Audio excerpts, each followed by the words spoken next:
Hey guys, we are Hello. back. How is everybody this week? Doing fairly good. I had some off days this week with my MCAS, but Oh yeah.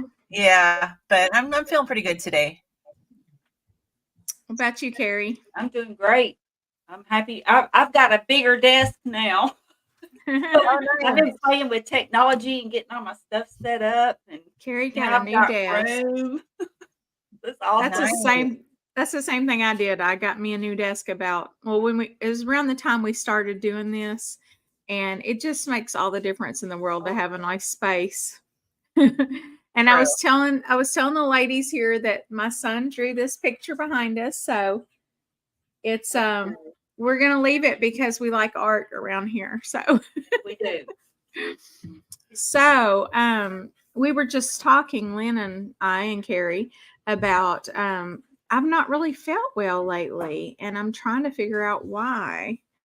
And so Lynn was trying to help me troubleshoot, and I said, "Well, we better go ahead and go live, um, because our people are expecting us." Yeah, and I'm just based on, when you were making comments on the live stream from me yesterday when I was on Carnivore's Grandma, it sounds like it might be the rebounder because you said you've been doing more rebounding. And I think that's why I've had some off days this week because I found that it's really easy to kind of overdo it on the rebounder when you're not used to doing it, and it gets the Mm-hmm. lymphatic system flowing and starts like releasing toxins.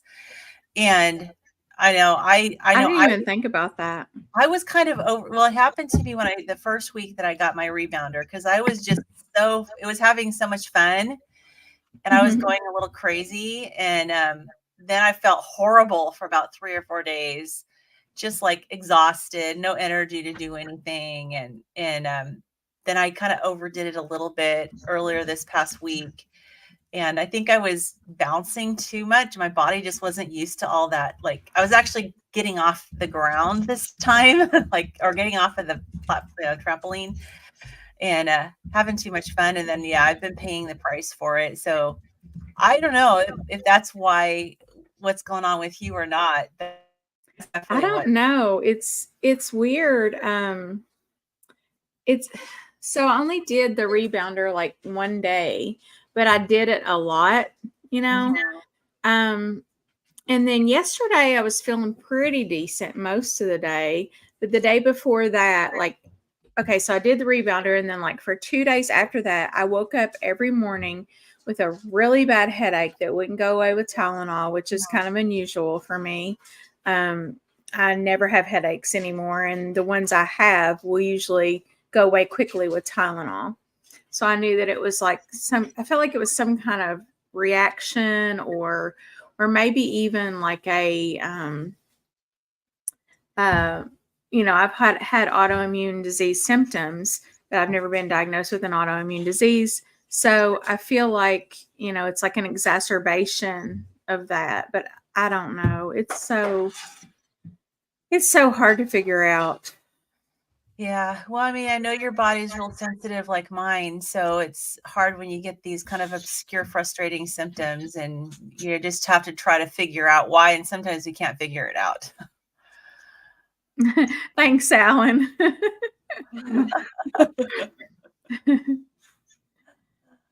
Hey, So, Nicole. hey, Nicole. Good to see you. Awesome. So, yeah. So anyway, so I know we missed last week because we decided to, and we didn't announce the week before that we were going to miss last week. So I don't We know if just any people decided were that day. confused. We We just were like, decided, why wait are a we doing minute, this? it's Super Bowl Sunday. Who's going to even show Yeah. up? Like even if We it's yeah, I not. didn't even think about it being Super Bowl Sunday Mm-mm. I either. didn't either, but I think, but you know what? It did make sense. I don't know. Kim brought it up as like, well, even if it's not like during the Super Bowl, there's people getting ready Oh to have yeah, and their going to parties, parties, and and yeah. and to people who are into that kind of thing, that's not me, but to people who are into that kind of thing, even a little bit, it's a huge deal. So I thought, Yeah, well, I feel like more people are into it than aren't, so maybe we should just skip it. And, plus honestly, I just needed a break. Like, I've just felt like I've been kind of overdoing everything lately. And that might be part of why I'm feeling the way I have been. I've just kind of run myself into the ground, Yeah. Yeah, I totally identify with that. The day job has been just intense. I mean, not bad, but just intense and a lot of hours. And then plus, I've been trying to get this office pre-organized so that I could get my desk in here. And so, Yeah. just a lot of stuff. And then there were some family things that happened. So you know how it goes. It's just you're pulled in all these different directions, and eventually something has to give. Yeah, definitely. Well, it's important to take care of ourselves and maintain some balance and not overdo it. That's for sure. Yeah. And So, it's weird because I've had a little bit of, I don't want to say depression because I don't really get super depressed, but just like, kind of low for a couple of days. And I told my husband, I said, I feel like it's something that I've eaten, at times we'll have little indiscretions, and I might have had a couple of those around Valentine's Day with some, Okay. better than candy, like candy that's supposed to be, oh, well, this is candy that's okay. It doesn't have very much sugar. It's only 4 grams of carbs and stuff like that. So, I mean, it could have been that as well. But if it was that, man, I mean, it just had such a huge effect on me. Like, I wouldn't think it would do that, some people are extremely sensitive, and I know I had interviewed. I don't know if you guys saw my interview with Lisa from Australia. This was a couple weeks ago, but she had healed, like really healed, and got off all her medication for rheumatoid arthritis. But she has severe depression and mental health issues too. That she said that if she eats anything off of strict carnivore, like the next day, like she goes into severe depression. And so she's extra sensitive. So I can imagine that some people are kind of on the spectrum of sensitivity. Yeah. And, you may be a little sensitive, not quite as bad as her, but yeah. I mean, I definitely have noticed this happening when I eat something off plan, It's just it's wild because like I don't want to believe it mentally that it has that strong of effect. So I'll try to put it on something else, but I really feel like it does. I believe it because, like, we had a work function and I was very good, but the type of restaurant we went to, I mean, it was hard to avoid like anything that. So I, did the least of, and plus the people, a couple of my coworkers knew the owner, and so we really had a VIP experience at this restaurant, and so like it was like all lamb meat, but it was in a wrap, and I ate that, and my stomach just does not like bread. It just doesn't. yeah. Mine doesn't I either. didn't bloat as bad as I expected to. I think the worst thing for me, the last time I ate pizza was like, God, close to 2 years ago. But the last time I ate pizza, oh, I bloated so bad. It was terrible. And I haven't eaten pizza since at all. Well, Yeah, not that I ate it can't very either. often, but, just a once in a blue moon thing. But the last time I ate it, it was terrible. So, Wow. yeah. So I know generally what I can eat and what I can't. And um, normally I avoid bread. I mean, like Yeah. bread and pasta do me in. Like I can do like a little bit of fruit or something like that, and that doesn't bother me. Um, but for whatever reason, it's the bread, man, that kills me. So I'm kind of recovering from that too, as well as from being up till 2 o'clock in the morning putting this desk together. It's wild though how like you can rationally know like my mind's not quite right today, like I shouldn't be feeling this way. I'm but then your thoughts will just race and you'll start thinking like, well, this is stupid. Why am I even doing this? This is, maybe this is making me feel bad. I've done carnivore for 9 months and I still will have those thoughts. Well, maybe you're just like delusional. You know, maybe you just want to believe this so bad, you know? It's wild. Yeah. It's really wild. Yeah. Yeah, So, definitely. All right. Well, you guys ready to dive in? yes. Yeah. All right. So chapter 12 is on viruses. It says viruses laugh at antibiotics. And the quote he put at the beginning of the chapter is by someone called Woods Hutchinson. I have not heard of that person. I don't know if you guys have, but Nope. No.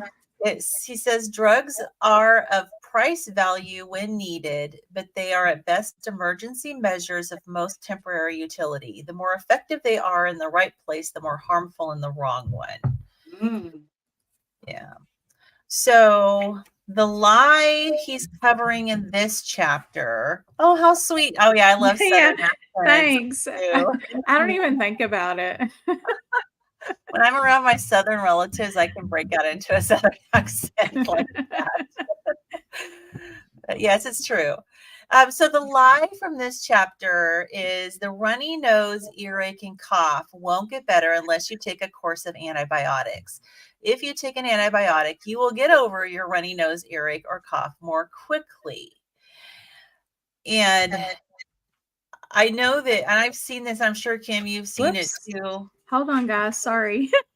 I'm trying to do this. Just take over. Okay. I don't know. Oh, God. Oh, that's cool. I mean, Oh, here I am again. Okay, here we go. I'm so sorry. I It's meant to okay. see, this is the way my mind's not working right. Like I can tell I'm a little slow on the draw, right? I was trying to hit mute on the mic so my background noise is not too much. Oh, that's funny.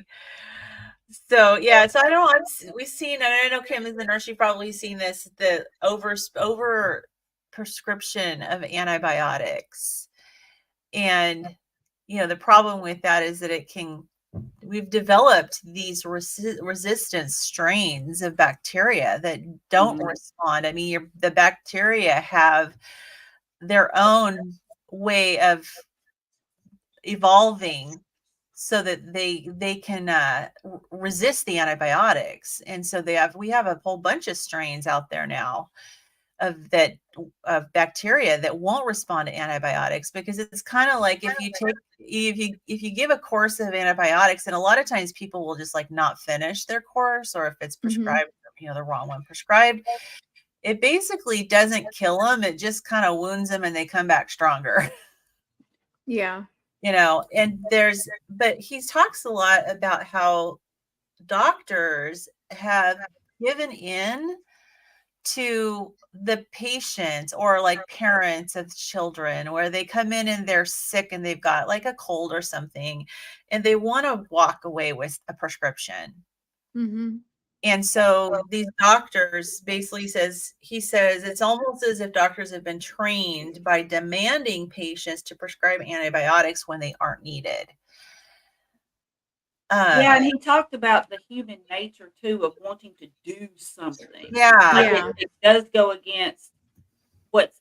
I mean, I would think a good doctor or a decent doctor wants to help in some way, and so they feel like they have to do something. And see, I ran into this, though it's a different scenario, but it was at the dentist. I'm having some cosmetic dental work done, and I had a screw come off of one of the implants. I'm finally going to get the implant put in, but anyway. Mm-hmm. And so after the screw came off and I went to get the screw put back in, they prescribed me antibiotics for that, and I didn't feel it or take it, but I figured, well, I take that back. I did feel this one, but I didn't take it. I was like, if I start to feel pain or inflammation or something in it, then I will, because it can be dangerous. You don't want that to get infected and affect other things.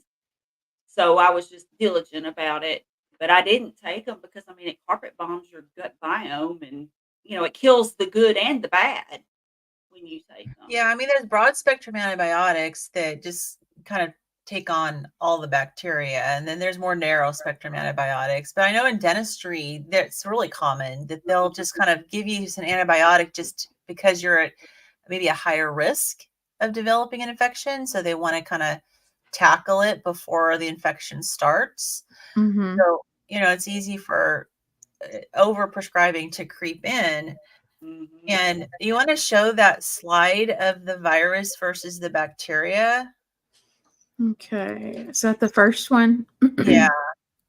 And again, these are screenshots. These are shots from my phone. I don't have a Kindle like version of Dr. Very's book. He doesn't offer one. So I used to be able to like get a nice screenshot from the book. So this is That just looks good to me. Yeah, it's just the coloring is a little off, but There we go. this is on page 129 of his book. He wants to show you that a virus and a bacteria, although they have a couple of similarities, they are two different organisms. And so, and a lot of times you can have some symptoms that are similar, when you're coming down with something, because they both can cause disease. They both contain DNA and enzymes. But other than that, they're very different in their structure and their size and in how they reproduce and what they respond to. You cannot kill a virus with antibiotics. You can't. Virus. I mean, there's types of viruses that you like would take an antiviral medication for. But in general, like the common cold, it's a virus. It just has to run its course. What I find is that I think that a lot of times, like you were saying, that the doctors want to do something. They want to feel like they have actively done something to help you. And then also, I think that it's a combination of that. And then that they have seen like the worst of the worst too.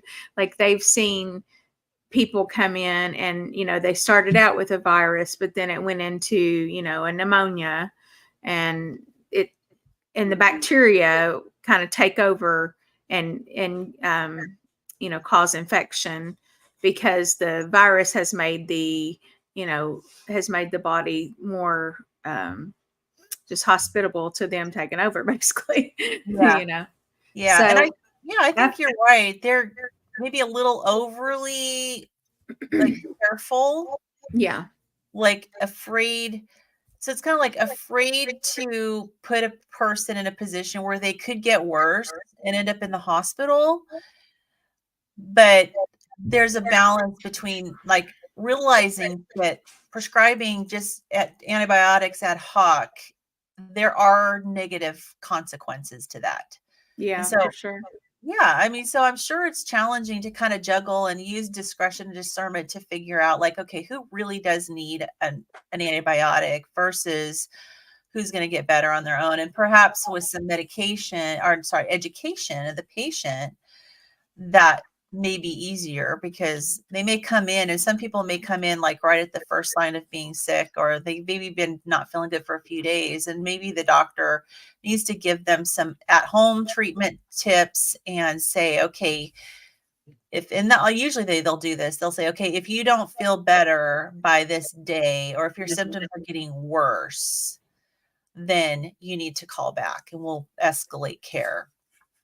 But, yeah, I know there is a lot of, I'm just looking at my nieces and nephews growing up. I have one side of the family where they took their kids to the doctor for every little thing.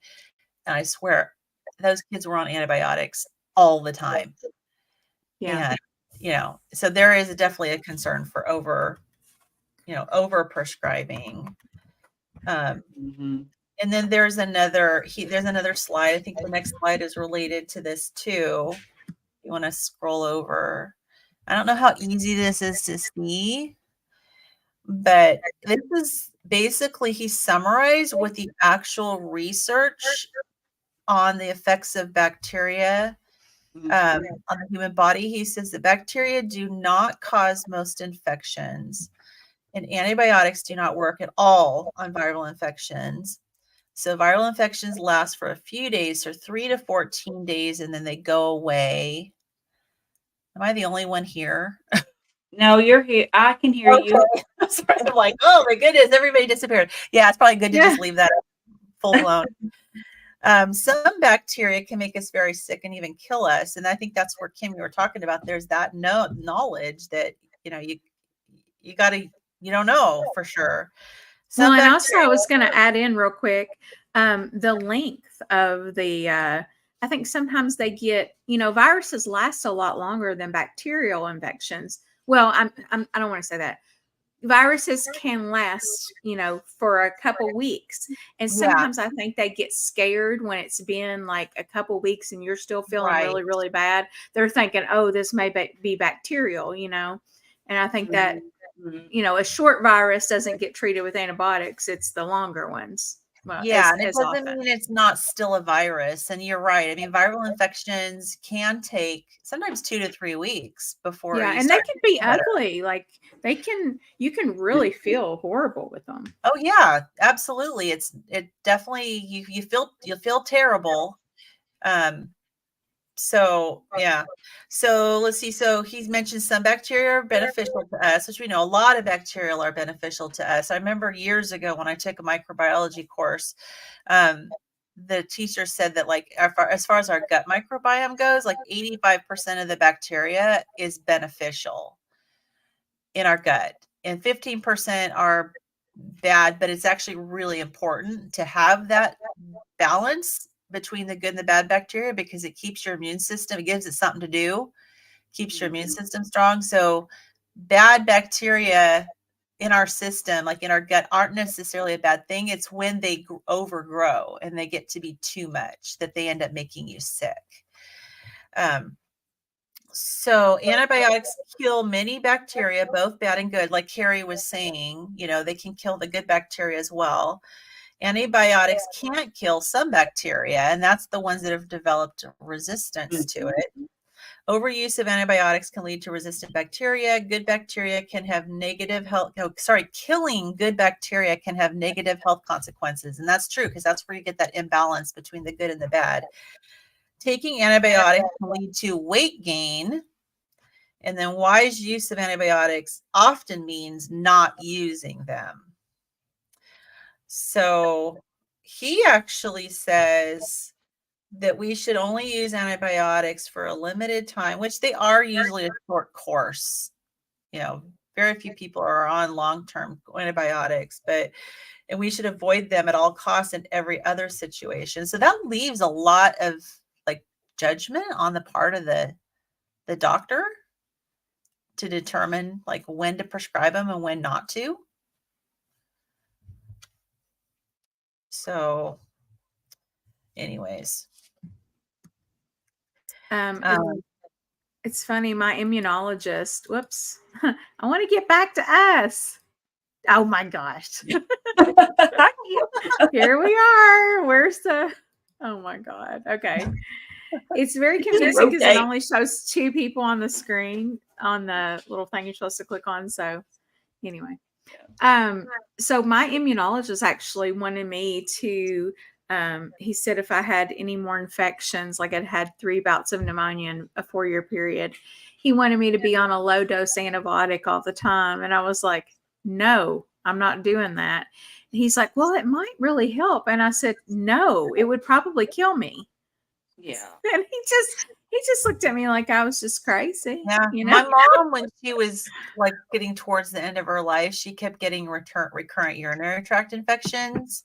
And I mean, she had Alzheimer's, and so often it's really hard with Alzheimer's that whenever they get an infection, their Alzheimer's gets worse. And it's also very difficult to tell necessarily with elderly people when they have infection, because a lot of times the infection, and most of the time the infection, the only evidence you'll see is just a change in their cognitive function. They'll seem more confused, and they won't necessarily share that they have these symptoms. So UTIs are actually one of the main causes of death in people with Alzheimer's and dementia. Yeah. But her urologist ended up putting her on a low dose antibiotic just for prophylaxis because she kept getting these UTIs. And it did help. It helped at least with UTIs. Yeah. Who knows what it did in other areas, though. You would have to wait my Candida alone would kill me if I mean, it's trying to kill me anyway, but I'm fighting it back Oh, pretty yeah. good. Oh, yeah, absolutely. And some people are super sensitive. You can go on antibiotics and then you get this massive flare of candida. Oh yeah, that's me. And that can affect your emotions. Yeah, and I mean that might be what I'm dealing with right now too, Mm-hmm. because sometimes in the beginning you don't notice any of the symptoms of it, but you'll start to notice like little things, like my scalp will start itching a little bit. I'll get like little sores on my scalp, and Yeah. it's just exhausting. Yeah. Being your own doctor and keeping track of all this stuff and trying to do the right things to prevent, you know, feeling sick all the time. It's exhausting. Yeah, definitely. So he mentioned that some doctors are quick to blame their patient for the overuse of antibiotics. However, the truth is the problem is not with the antibiotic overuse. The problem was with the overprescribing of it. He did say doctors should know when antibiotics are truly called for and refuse to prescribe them whenever they aren't necessary. So that's kind of his takeaway, is that the doctors need to employ their knowledge as doctors. I think that they should be culturing everyone and using the antibiotics appropriately. I think so too. I mean, it's just like the other day when I took my son to the doctor.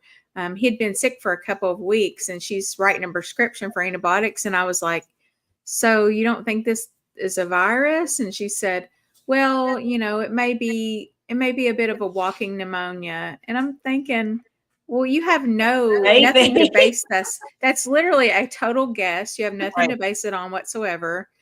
I mean, it just, I don't know. Right. Well, I know where I used to work before I retired. We had walk-in clinics as well as our regular clinics. And the walk-in clinics had certain things where you can just call in or do a virtual visit. And Yeah. one of the things that they would do a virtual visit for was a suspected urinary tract infection. And they would diagnose and prescribe you a course of antibiotics with a virtual visit and no urinalysis based on the symptoms you report. Now, That's crazy. yeah, I mean, and that happened to my daughter a couple times. Actually, she went in, but she got prescribed antibiotics and she didn't even have a urinary tract infections. And we took her back like the third time and she saw this other doctor, and he looked at the previous urinalysis and he said she didn't have UTIs. I think she's got interstitial cystitis. And the symptoms are very similar between interstitial cystitis, which is an inflammation of the lining of the bladder, versus urinary tract infection. And so it's like, yeah, I mean, you got to be careful not to, yeah, and I agree. You need to get it cultured. Yeah. All right. So Robin says, I agree. It's the doctor's responsibility. Most people don't know much about antibiotics at all and will take the guidance of their medical practitioner. That is so true. And that's what they're supposed to do, really. I mean, you can always educate yourself, but it's not a requirement that you're an educated patient. Well, that's on us. That's on the doctors. That's on the nurses to educate you. Yeah, it's like if you take your car to the shop, for example, you aren't expected to know just how the whole, how everything works and tell them what to do. I mean, they're supposed to diagnose it and fix it. So I like to be proactive about my health, but in reality, of course, we can argue or not argue, but we can debate, what doctors tell us to do, like what's discussed in this book. But really, a patient is not out of bounds expecting the doctor to know what they're doing, because anybody else that you get service from like that, whether it's fixing a computer or whatever, you don't have to know the workings of a computer to have somebody come in and fix it. So, well, and I know that I do think that'll. Oh, go ahead. I'm sorry. Go ahead. I just know with a lot of doctors that I've experienced working with is when patients come in and say they have a set of symptoms, often they'll diagnose it based on what is the prevalent illness going around. Mhm. and not necessarily run the tests. They'll be Mhm. like, oh yeah, well, we're seeing a whole bunch of people with this particular set of symptoms. Then they all have this particular illness, and so we're going to just go ahead and treat you the way we're treating the masses. And I think that's one thing that's very easy for them to kind of get away with, and it sounds rational to patients. I personally don't think that that's the right way to treat patients, because it's prescribing medication without actually having any quantifiable evidence of what they have. Yeah. Hi, Renee. But I did want to share kind of one of the tricks that I use, and if you want to bring up that slide of the betadine, and this works. So the point of entry, like when you're dealing with, like, especially these respiratory infections, the point of it is the one before that with the betadine, the one before that. Oh no, maybe the one after that. Sorry, I put them out of order.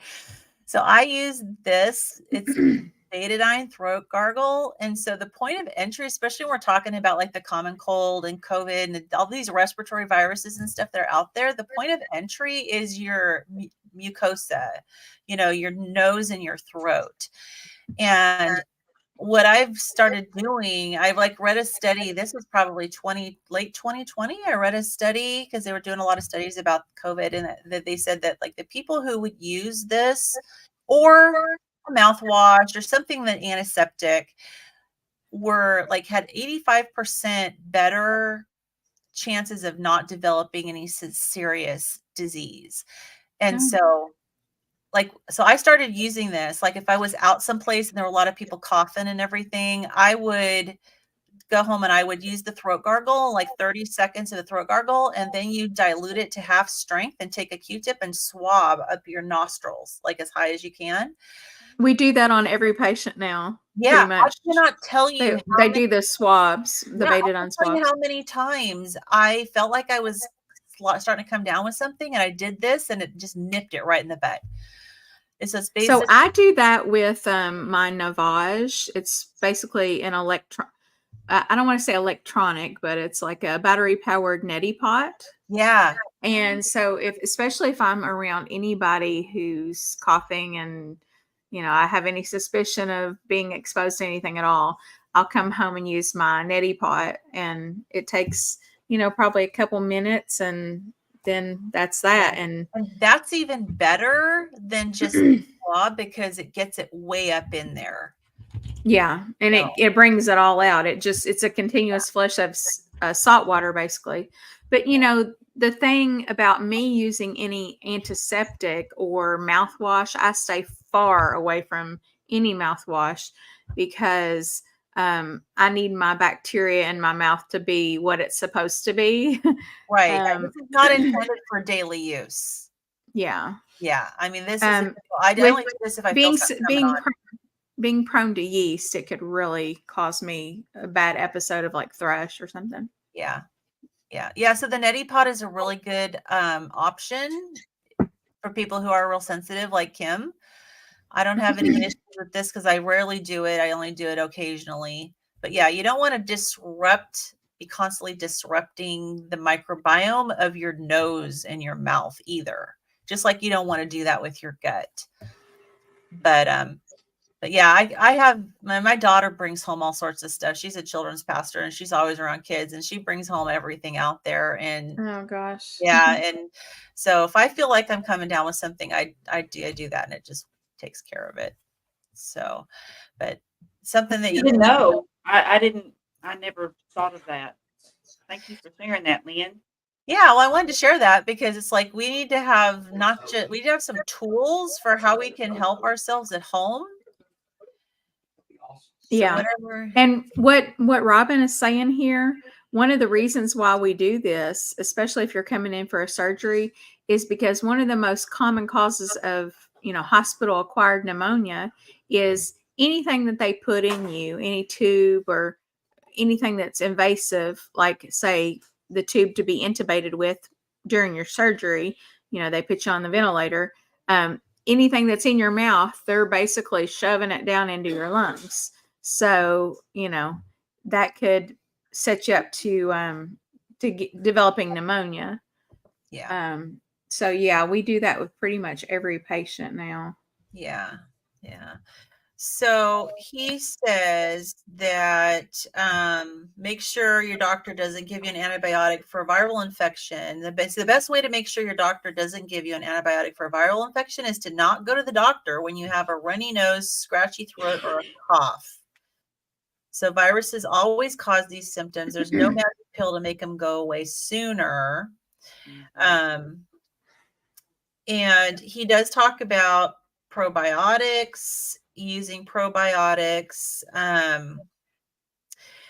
And then he mentions too, if you go to your doctor with a runny nose, cough, or low grade fever, you do not need antibiotics. So he didn't define what a low grade fever is. So that's why I included that other slide, because I wanted to make sure that it was clear what's considered a low grade fever. And this was just copied off of the Harvard medical website. So these are the actual technical definitions of a low grade fever, a moderate grade fever, or a high grade fever. And we need to add to this as well that, a fever is your body's natural response to an invader, and it's actually a beneficial thing. It's attempting to fight it and kill it. Right. And I think we're way too quick to treat a fever, like even a low grade or a moderate grade fever. If it was high grade, I would definitely treat it just for comfort measures, and just getting up there into a dangerous level. But a moderate grade to low grade fever, I'll just ride it out if I can, because it really helps to heal your body. And you don't want to get into the high grade realm without treating. I mean, this is my opinion, but you need to make sure if it gets too high, you need to be taking the Tylenol. But if your high grade fever is not responding to Tylenol and it's sustaining, that's when you need to get to see your doctor. Or ibuprofen, because if it doesn't respond to one, it will usually respond to the other. Yeah. I've noticed that with my kids. Yeah, you can take ibuprofen, you can take Tylenol. Sometimes you can alternate between the two. I've had done that with my kids when they were growing up. I'd give them Tylenol, and then, midway through their Tylenol doses, I'd give them some ibuprofen. And those are ibuprofen and Tylenol are two completely separate classes of medications, and they can be both taken.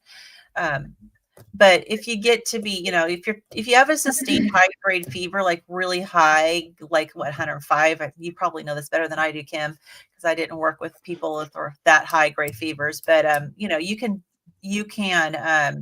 your organs start to malfunction, and that you can go into organ failure. So you can have brain damage. Correct. Above about 105. 105 is about the cutoff there. Yeah. So I don't think he's recommending you mess with high fevers and ride out a high fever. No, you don't. You need to treat a high fever. But Kim's right. When you have a low grade fever, let your body do what it's going to do. It's fighting your illness. So anyways, and take probiotics. Probiotics are good. So anyways, to me, that was a loaded chapter because yeah.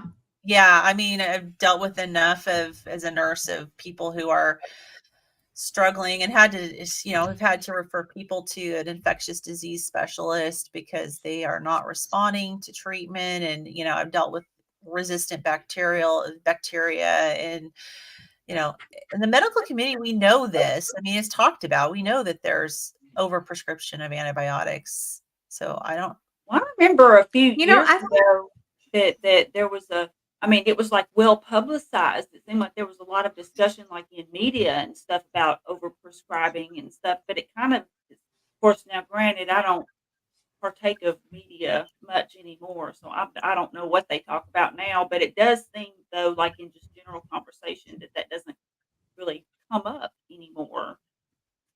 Like, have y'all found that too, that people don't really talk about it that much now? I mean, it doesn't seem like they do. I mean, the media will grab stuff and run with it, and it's just it's just bizarre. Like this has been going on for, I mean, ever, you know, and we've known for the longest time since I was a new nurse, at least. I mean, I'm sure way longer before that, you know, more discretion needs to be taken about prescribing antibiotics. But I think part of the problem is the doctor's not with you. All they're relying on is what you're telling them. So I think some of them are scared to death that you're going to leave there and get, you know, get really, really sick with some kind of bacterial thing that they have missed. And, you know, it's easier for them to just protect you and them because they're not going to be with you. You know, I don't know. I think that's human nature. Yeah. Yeah. Somehow you got to figure out how to get around that, and so that the doctors will feel more comfortable providing the patient with education and follow-up steps, and not just send them home. And for people to, I think that they should provide people with education that, just like Dr. Berry said, that when you have a scratchy throat, a cough, you know, runny nose, that is a virus. I mean, as crazy as it is, even as a nurse, I don't think I've ever had anybody say that. Like, I haven't either. I grew to know that, yes, but you know, it's something that, like, why is there not more common sense in this world? You know, everything we want everything to be so supported by all these big studies and everything, but then the basic stuff just gets completely missed. Yeah, and you know, and we are not exactly boosting up our immune health with our diet either. Yeah. You know, I mean, the diet can definitely help you get through illnesses faster and avoid illnesses. You work on your immune system, and you know, and if you have bacteria love sugar. Yeah. It's like I used to, if my kids would get sick, I would not let them have juice. I wouldn't let them have anything with sugar in it at all. Well, until they were better. And of course, then I was eating the standard American diet. And I even, you know, with the crap diet I was eating, I still didn't feed them anything with sugar when they were sick. Yeah. So, all right. Well, that was a long time on chapter 12, but it was kind of a packed chapter. The next 3 chapters are pretty short. So you guys ready to move to chapter 13? Yeah. Yeah, let's do it. All right. This one's about salt. And the quote is from some James Lendell Basford. We're in the age of MD, medical darkness, which seeks legislative protection from the light. That's an interesting quote. So the lie is increasing salt increases your risk of having high blood pressure, which increases your risk for heart attack and stroke. You should eat a low salt diet as much as possible to prevent heart disease. Yeah. And so unsurprisingly, there's no evidence to support that. Yeah, there's not. I still want to read the Salt Fix, by the way. I haven't read that. Yes, I want to read that too. I haven't read it either. Yeah, I need to find out. So I had my tilt table test last week for, you know, and saw a cardiologist for, you know, to be tested for dysautonomia because I had like orthostatic intolerance, which is really common with mast cell disease. And so I had my tilt table test, and it was, and it was actually kind of inconsistent with the findings from the cardiologist, because the cardiologist actually diagnosed me with orthostatic intolerance because he saw the blood pressure drop and the tilt. So the tilt table tested out. No, it was a negative test. You had one little borderline finding, but it wasn't significant. And so I sent it back to my cardiologist and asked him, what's your opinion? Because this is inconsistent. And I think that he said, you still have orthostatic intolerance. These tilt table tests are not always very reliable.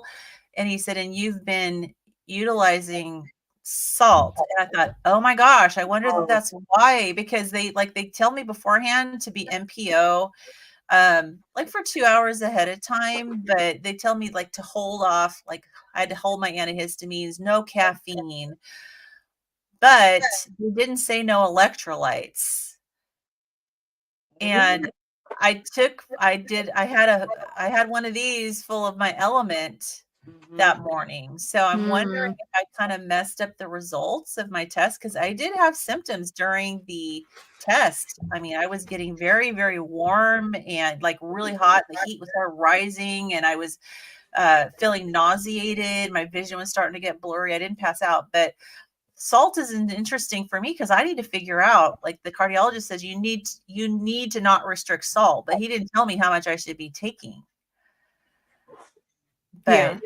you know, And anecdotally, I can say that salt definitely does not make your blood pressure go up. And as a matter of fact, mine is lower than it's ever been in my life. I've had a couple of routine doctor's appointments. Well, actually, three since I've been carnivore. It was just to follow up on other stuff. But, and at all of them, the first reading was below 120/80 on all of them. And I used to have white coat syndrome where like they would take it, they just knew. And so they would just wait and take it again. And sometimes the third time, before it went back down. And now the first time, one and done. yeah. So, Wow. I mean, it's fabulous. The last time I went was last week for a follow up, and it was 170. I'm sorry, 117/77. Beautiful. And that's at the doctor's office. Yeah. First try. Well, I know I you was used to have like, the white coat syndrome, so that's amazing. yeah. So it's Lynn even ha- lower. Like when I take it, I have a blood pressure cuff, and I don't take it every single day, but I'll just sometimes do what I call a spot check. I'll just reach and get it, and I make sure that I've done like what Dr. Berry says in his video about sitting, making sure that I'm not talking or involved in something. Yeah. I am sitting up, but I mean it's not like I'm laying down because that'd be cheating. But but anyway, and it's even lower than that when I take it myself, just here. So I mean, it's not too low, but I mean, it used to run low, oddly enough. My mom, I remember we used to, like when we were out running errands and stuff, and we'd stop, and she always, for some reason, wanted to do the blood pressure machine. Yeah. And sometimes, and she would say, "Are you alive?" Because my blood pressure used to run really low. I didn't feel bad, but it just used to really run low. And now I'm back to that. So it's Yeah. incredible. And I mean, that was like when I was in my 20s. So, and I'm 50, almost 58 now. So, I mean, it's Yeah, awesome. that's great. I know my blood pressure's kind of become all over the board ever since I've been dealing with the autonomic dysfunction. But the cardiologist said you don't treat it because it's not, it's not a cardiac issue. He said it's a neurological issue. So mine can be up and down and all over the place. So I'm just, this is a new thing for me. So I'm just starting to dig into what can I do to help improve this situation, because it's annoying when you feel like you're going to pass out just by standing and talking to somebody, Yeah. But I probably have to increase my sodium intake, I'm assuming. So, but yeah, so he said that there have been studies, but he said it's clear the conclusions were stretched to the limits of believability, which seems like that's the common theme with all these nutritional studies. Mm-hmm. So his comments, yeah, and yet we put so much faith in them. I know we do As a society. Yeah. Well, I mean, most people don't necessarily understand what a really truly good scientific study entails, and it's just like impossible to get a good nutritional study because you just can't control all the variables. Well, and there are also two parts to science. One is the hypothesis, and number two is testing the hypothesis. And what it is we've got the hypothesis. So they do these observational studies to gain the hypothesis, but then it doesn't progress any further. Or if it does, data is manipulated so bad, or the variables aren't clear, or things are still kind of muddled. It's kind of like when you include, I don't know, like if somebody's, just as an example, like if somebody eats meat, but they eat it a burger, and so you've got the carbs and the protein and fat, for example. So there's still things or they'll say it's a low carb diet, but it's like 150 grams of carbs, and it's like, what universe Right. had a low carb diet? It's not. Right. It might be lower than what a lot of people eat, but Or a lot of these studies where they talk about like a high protein diet, high meat based diet. A lot of the proteins are like lunch meats and a lot of processed meats and stuff. And yeah, so yeah, but he does say that all mammals crave salt and will travel to impressive distances to enjoy it. So it's like it's part of our genetic makeup to need salt.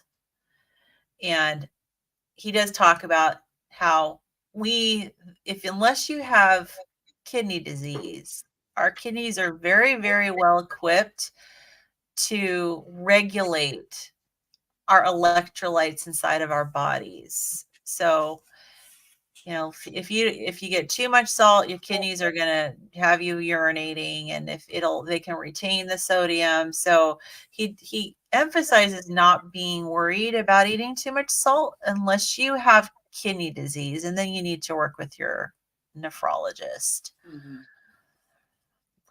Or COPD. I mean, not COPD, CHF. Congestive heart failure. Yeah, congestive heart failure. Yes. Which even in congestive heart failure, it's not as all or nothing as we used to believe. We used to think that if they had CHF, they can't have any salt. But now I think there's a little bit more information on it. I would have to look into it a little deeper, but I do remember hearing Dr. Berry talking about that. And no salt is dangerous. Yeah. I mean, think about it. That's literally what our blood is made of, aside of the red blood cells and some other stuff in there. It's salt water. That's what we're made out of. So why would we not need that to replenish?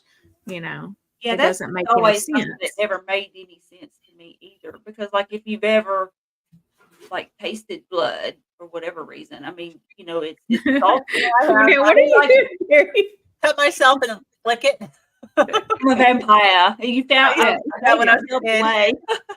I gave myself away. But it's salty. And so it's like it never really made sense to me that salt would be harmful to us. Yeah. Because and the reason I say that is because like Dr. Berry says in here, it's like some of them even recommend like no salt. Like just or the lower your intake, the better it is for your heart. And it's like and for your blood pressure. And it's like it doesn't make sense to me that you would give up something that's so vital and that's like obviously a part of you. I don't know. It just Yeah. Well, so I just kind of looked up just so I can make sure I got it right. So you can have too much salt. It's called hyponatremia. And then hypernatremia. I'm sorry, too little much? salt. Too little. Sorry, too little. Okay. I mean, you have too little salt. So you can have nausea and vomiting are the earliest signs that your salt levels are too low. Then you can have headache, lethargy. I forget what obtundation means. Do you know what that means, Kim? Obtunded, where you're just like, duh, like. Yeah. I love these not technical words. And then if it gets really low, you can have seizures, coma, and respiratory arrest. And then you can have cerebral edema, which is the swelling of the brain, which is related to rapid decline of serum plasma, like sodium. So so it's not like too little salt is of no consequence. You need salt. And of course, again, your kidneys regulate. So like if you're not getting enough salt, it's not like you're going to instantly all of a sudden be in crisis, because your kidneys will then retain and hold on to what you have. But yeah. So obtunded, just so you guys know, it's a decreased interest in the environment, slower than normal reactivity to stimulation, and tends to sleep more than normal with drowsiness in between sleep states. It's not like stupor or coma. It's a little less than that, but So a lethargic patient will be sleepy but awaken easily to verbal stimuli or prodding. The obtunded patient is a higher level of severity and will need a repeated stimuli to awaken. Oh, So Yeah. Yeah, because it does list lethargy separate from obtundation. So it's not just lethargy. that's So one of the choices when we describe our patients, neurological status. yeah. It's one of the ones I almost never use, but Yeah. It's um, it's I been would so many usually years like since I've been freehand something in the in. hospital. Yeah, I haven't worked in the hospital since like 2015. So I Well, like but all it the didn't say, terminology I forget. but it didn't say obtunded. It said obtund. What did it say? Like It obtunation? said obtundation.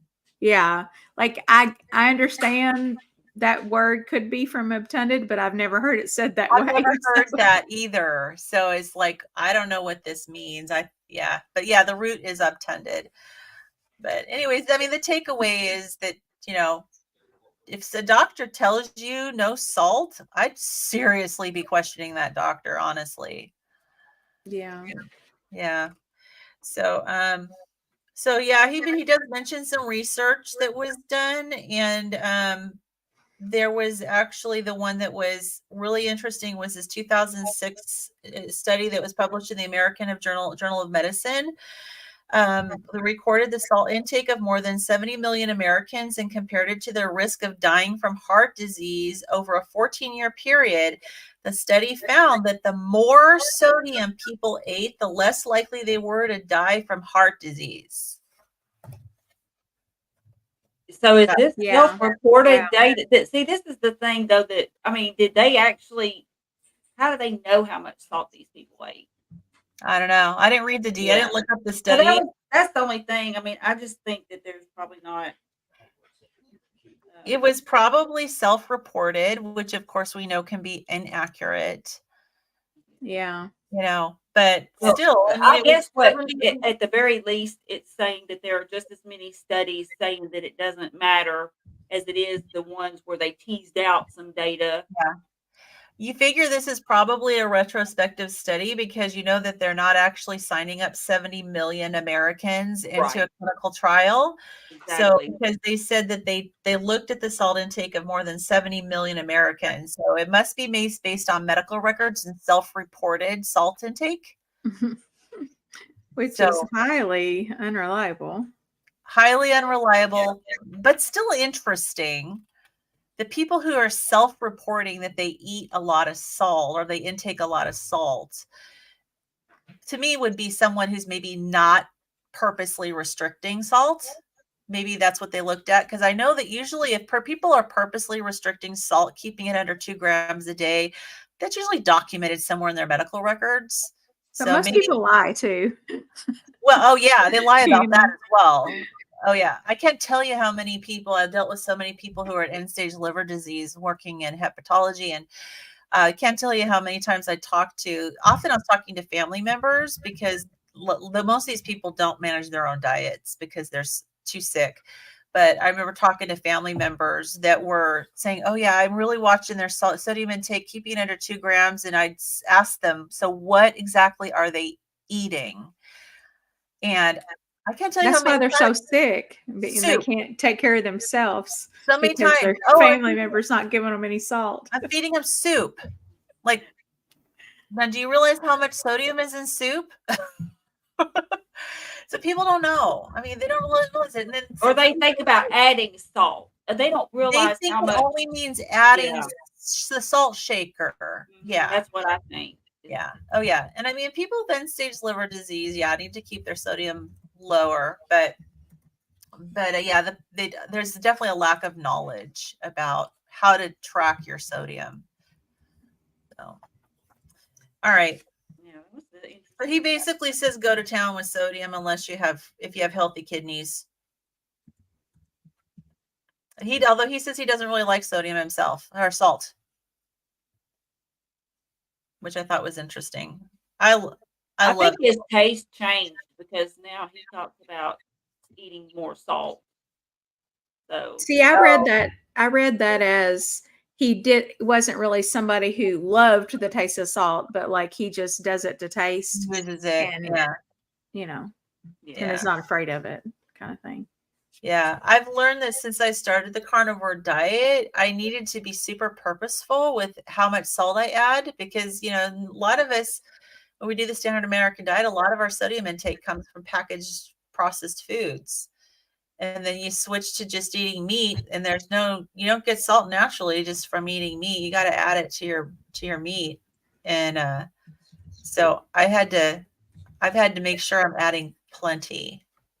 And Mhm. and I use Element to get some extra electrolytes. Yeah, I add Redmond's garlic salt. Man, I love that stuff, and I add that to my Oh, burger patties oh, every time I cool. eat them. Oh, it's delicious. Interesting. All right. So chapter 14 is about calories, which we covered this with Dr. Fung's book. Not all calories are created equal. And the Oh, quote is from George Tennyson Prentice, which says, "What some call health, if purchased by perpetual anxiety about diet, is much better than tedious disease." And the lie is that a calorie is a calorie. Whether the source is birthday cake or broccoli, you can eat whatever you want as long as you limit your total calorie intake. You will be slender and healthy by counting calories because all calories are the same. If you want to lose weight, you should burn more calories than you eat. and Yeah. even little kids know that that's not true. I mean, everybody. It's like it instinctively that not that they're thinking, not that little kids are thinking in terms of calories, but I mean, it's like sweets are different from say meat and vegetables. I mean, some things are just so stupid, like Yeah. you could never believe it. But And I I think remember most being of us told have never, that. yeah, I'm sure we've been told that, but most of us have never actually believed that because it just sounds so stupid. You know, There like was there's a so time many where I things in wanted life to believe it. that I kind of knew weren't true, you know? It Mhm. like all the kids that come in with the bottle rot from going to sleep with milk. I'm like, that's not from milk. No. And I know this because, well, it just the common sense of it, first of all, but also, I've had 4 babies and they've all went to sleep with milk and none of them have ever had I mean, and that's Yeah. an anecdotal thing, but it's just common sense. Like these people are giving their kids like Mountain Dew in their bottle Yes. and stuff. All your teeth don't rot out of your head because of milk. Like it's Right. just My daughter not, just you came in know. to get the dog. So yeah. Well, I thought was one thing that was interesting that he brought up that Dr. Fung didn't talk about was that when they did how they determine how many calories is in a food is by actually burning the food and determining the energy output from actually burning it. And one point he brings up is that our bodies are not a furnace. Our bodies, this is a processed food differently. They don't burn it. We digest it and we absorb it. And so his whole premise is you can't even compare like a food that's being burned and releasing energy versus how our body takes food, digests it, breaks it Yeah. down, and then utilizes it to create energy. It's a totally different system. Mhm. Yeah, like he always says, well, he and others always say, your body's not a bomb calorimeter. That's what that device is where they burn and And they people figure out how many still calories. use And it was never meant for that. Like it was never meant to help people lose weight. It and was people never use meant for that that. terminology too. They say like, I'm burning like up. Burning Oh, I calories. gotta go burn this off. Like if they ate a piece of cake or something and they go for a long walk or go work out or something. Yeah, I've got to burn that cake off. People, it's just a common terminology that we all use to talk about, I guess, expending energy, but in reality, it's totally inaccurate. But it's because of this theory. Yeah, it is. And is it even rational to think that how how quickly or how efficiently one person converts the food into energy would be the same from person to person. I mean, when you talk about the calories, they're assuming that each of our bodies processes it exactly the same way Mhm. and converts it into energy at the exact same rate and pace and efficiency. And I don't think that's legitimate at all. Each of us has a different system, and some of us are very efficient at converting food into energy, and others aren't. Others aren't absorbing things very well. And I just think And we're that not a closed system. no, we're not a close system. I think it's a completely useless thing to even consider when it comes to food. And tracking calories is like, okay, so big deal. This is how much energy the food burned when in a controlled environment. It means nothing to how my body is going to utilize the fuel from this food. Mhm. I may not be utilizing it hardly at all. If my gut is in bad condition, I'm not. Yeah. Yeah, I mean, Or like in this case where you're incinerating Cheerios. If I eat Cheerios, my gut will be so inflamed it won't be able to utilize any oh nutrition. yeah, Right. get to incinerate Cheerios to measure its heat energy in a bomb So, calorimeter in college chemistry classes. Yeah, so you get to measure it, but it's not very helpful if it's completely meaningless to translate it over to the actual human body. yeah. Yeah, I and love that it's name, funny by the way, Darth Carnivore. I know, I I love know it that's too. awesome. Fabulous name. But like my son, I remember he was like, I don't know, it was right before he graduated from high school. He was maybe 17.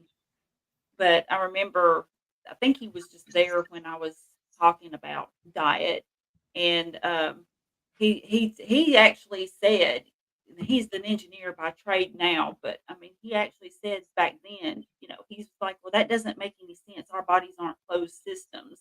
Yeah. That Yeah. that's using energy as fuel for a closed system, not for the human. And he knew this at 17. Now, granted, I mean he was a nerd. He still is. He's a Nerds nerd. are the best. He takes I'm a after his nerd. mother. I'm a Being You know, nerd. and they didn't have, I mean, a closed system wouldn't have all the hormones, all of the outputs from the external environment, factoring in, how much effort and exercise you're putting out. I mean, there's so many different things that go into that, and just also the efficiency of your equipment that you're working with. It may be very damaged after many years of abusing it. Yeah. Yeah. So Renee talked about putting a big red heart on the cereal box for further proof. Do you remember? Was it in Yeah. Dr. Fung's book that we read that they actually purchased those Yes, hearts? they did. Like $7,000, and you could get Yeah. a few And of them or something. yeah, and you get the rights to put that heart on your product, my and then you God. get a volume. And manufacturers get a volume Volume discount. if they Yeah, put it those on. are. Yeah. So it has absolutely no meaning at all. It just means that the manufacturer has purchased the rights to put that heart on their product and call it heart healthy. It's And just so disgusting. It's just all so disgusting. Like unbelievable. And of the course, more they've you got learn, Tufts. it just They've got Tufts saying that Cheerios and Cocoa Puffs and stuff like that are healthier than bacon and eggs. So there you go. Right. Think about that Right. too. Yeah. Yeah. No, I was shocked. I remember when we were reading his book and we talked about that. I was just like blown away because I didn't know that. I thought that if it said heart healthy, they had to meet certain criteria, but they don't. They just have to fork Yeah. out $7,000. They Unbelievable. dog turds are heart healthy, I guess. So did you want to show the graphic about the obesity? Because that was one, yeah. Yeah. So he has actually 3 of these maps, but he looked at, so the dark blue is, see, these are obesity rates in the United States over the decades. So the dark blue is below 20%. 1995, the entire country was below 20% in the obesity rates. I didn't realize it was so recent. I didn't either. Well, but I in didn't. reality, that's 29 years ago. It's just in It's my our time. age. Yeah, our time That's balance. I still would have put it back to like the 70s or something if I had to Oh. guess, you know. I would have too, because there wasn't it like in the 70s that we started seeing a lot of changes. Or maybe it was in the early 80s, wasn't No, it? it was like the mid 80s. That the dietary guidelines changed. They changed So, in 1980. Yeah, the official yeah, guidelines came out in 1980. So a few years, about 3 or 4 years after that, is when things started to change. But yeah. I guess it took a little time for it to percolate. Well, and a lot of times things take a generation, Yeah. right? Before you really see the impact. But this was 2017. And well, go back to the other one, because I wanted to look at the other one for 2005. So there were still four states that were below 20%. And there were only, I think those 3 states are not even the highest over 35. I think those 3 states that are red are the lighter red, over 30%. So that was in 2005. So it was getting worse, obviously. Most of the country was between 20 and 25%. The South was a little bit more. And then we can look at 2017, and it's astonishing how things have changed. No more dark blue states at all. And we actually have some states in the South that are in that greater than 35% range. Mhm. Do you guys see your states? Are you guys at the greater than 30%? Ours is Tennessee is greater than 30. Yeah. Me here in Washington, it looks like we're greater than 25. Colorado looks like they're doing the best. Not great, but they're doing the best. What are they doing in Colorado? They're all vegans. I don't know. There's tons of vegans here in Washington too. Well, yeah, that's true. I don't know. Maybe You know what it is? I was talking and I was like, she keeps talking over me. I was muted. Oh, Okay. I said, first of all, I said, well, Tennessee and Kentucky are like little redneck cousins.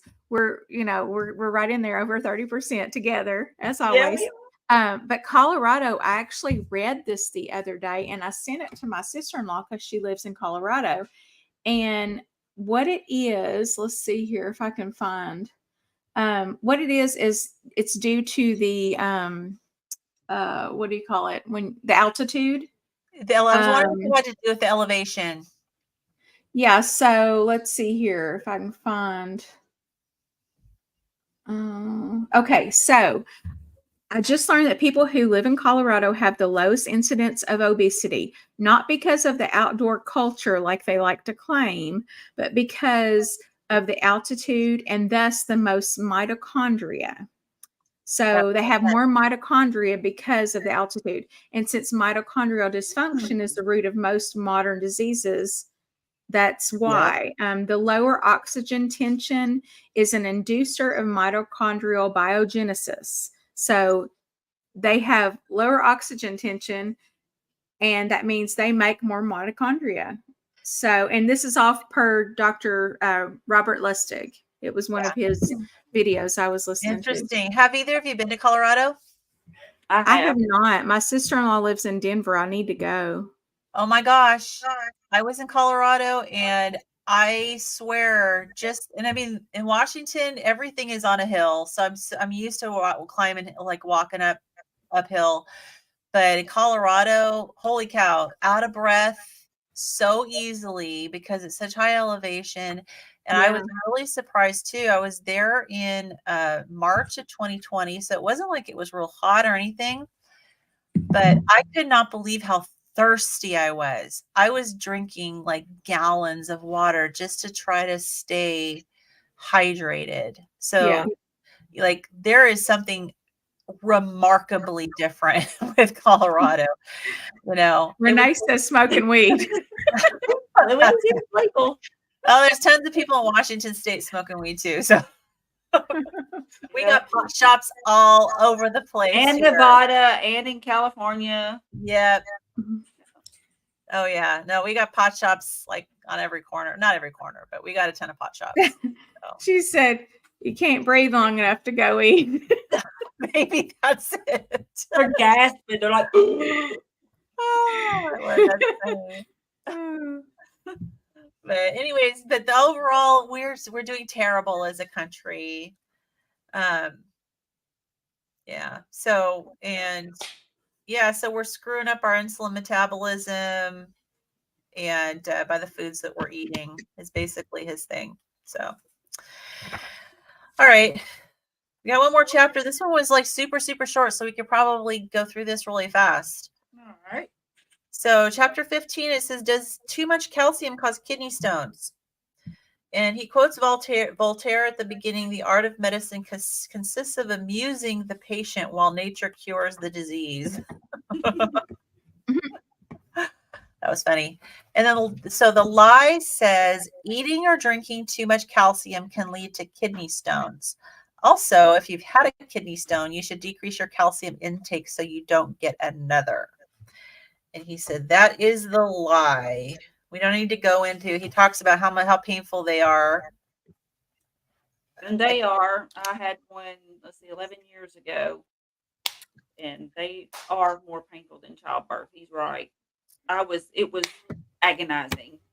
It was I haven't had awful. a kidney stone. My brother's had kidney stones, and I was with him when he was actually had one that he was passing, and he was like sweating and pale, and we were actually in a hospital waiting room to go see our mother, and he would not let me take him down to the ER. We were in the hospital.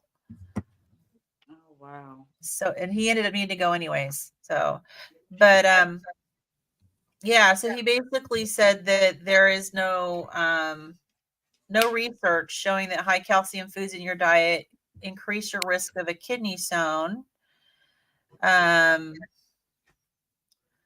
So he said there's some mediocre research showing a possible relationship between taking large doses of calcium supplements and developing kidney stones, but the jury is out on this theory until someone performs a meaningful study.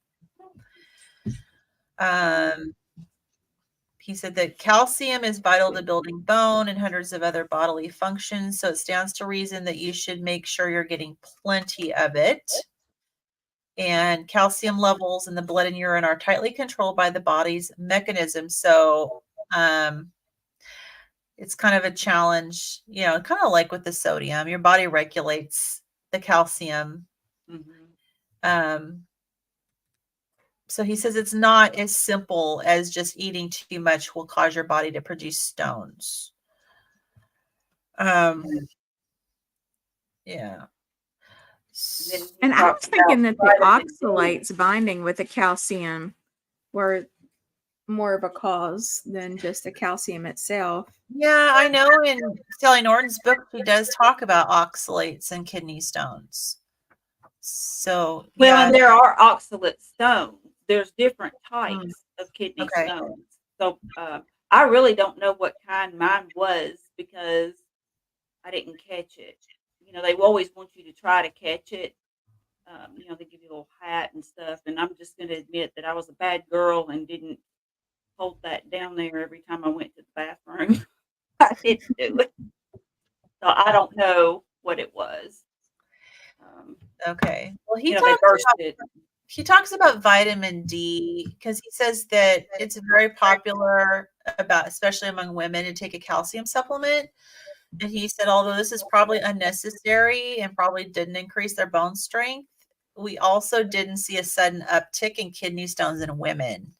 So I think that if we had all these women starting to take calcium supplements for bone health, we would have seen an uptick in kidney stones if there was a relationship. And we did not see that. And he did say that the nutrient most women are deficient in that would likely, increase your bone strength is vitamin D. So he did talk about looking into vitamin D and doing some research on vitamin D and making sure you're checking your levels. And he says, if your doctor tells you to decrease your calcium intake to keep you from making kidney stones, you should respectfully tell him you would like a copy of the research upon which he's basing his advice. So he also said drinking milk isn't necessary. Yeah. Yeah. So anyway, so that kind of Well, wraps because it. it's fortified with vitamin D. It doesn't even, and I don't know if it's like the vitamin D that we need.